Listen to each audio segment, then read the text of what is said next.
morning, Trojans. Today's date is Thursday, October 3rd, and it's a B-Day. I'm Max Shredder. And I'm Jasmin Bino.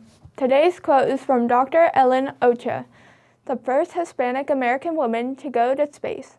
She had this to say, quote, "Don't be afraid to reach for the stars," unquote.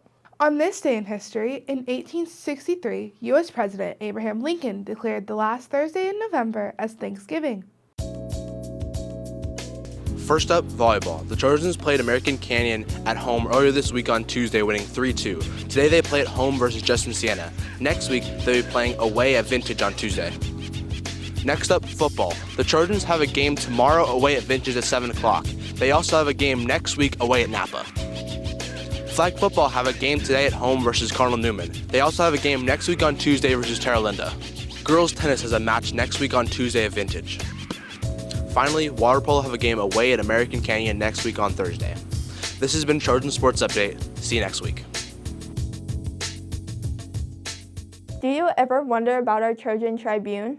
We have a story on it. As a journalism advisor, I want to be a good role model for students to learn, to know that they should be learning more and they should be engaged and curious. And people, when they're scared, people, when they're concerned, will pick up on whatever it is that makes them feel safe or heard. As the Washington Post says, democracy dies in darkness. Thank you. SRJC Parent Night is October 10th in the library from 6 to 7 p.m. with SRJC Petaluma counselor Vince Hamilton. Here's Stella Napoli with info on Dig Pink.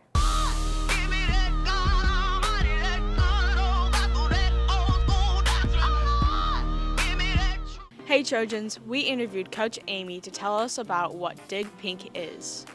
Dig Pink is an event that we've been running here at Petaluma High School volleyball for several years, even predating when I was here coaching. And it's a fundraiser during one of our home games, and all proceeds go to the Dig Pink organization, which is battling breast cancer. Just kind of a way to get the kids and players involved in kind of giving back to community. I think it's just a really good way and good message for our athletes to get involved and do something good in their community. Now that we know what Dig Pink is, come support the Dig Pink game on October 3rd and don't forget to wear pink. Here are the clubs meeting today. Book Club is meeting today in C7 at lunch. Contact Eamon Malik at amalik27@petk12.org with any questions. Circle of Friends is meeting at lunch in the Butterfly Garden. If you have any questions, contact Jasmin Lanati at jlanati25@petk12.org. Engineering and Robotics Club meets after school in F17. Contact Mason Root at mroot25@petk12.org if you have any questions. Environmental Club meets at lunch in F13. If you have any questions, contact Alice Ostrom at aostrom25@petk12.org. Neuroscience Club is meeting today at lunch in F15. Contact Damian Velasquez-Malo at pvelasquez-malo26@petk12.org with any questions. Photography Club meets in E3 at lunch. Contact Wes Gruner at wgruner25@petk12.org if you have any questions. Tutoring Club is meeting today in F9 from 3:30 to 4:30. If you're interested, contact Kylie Kircher at kayleekircher26@petk12.org. That's it for today's program. Stay safe out there, Trojans, and make it a great day!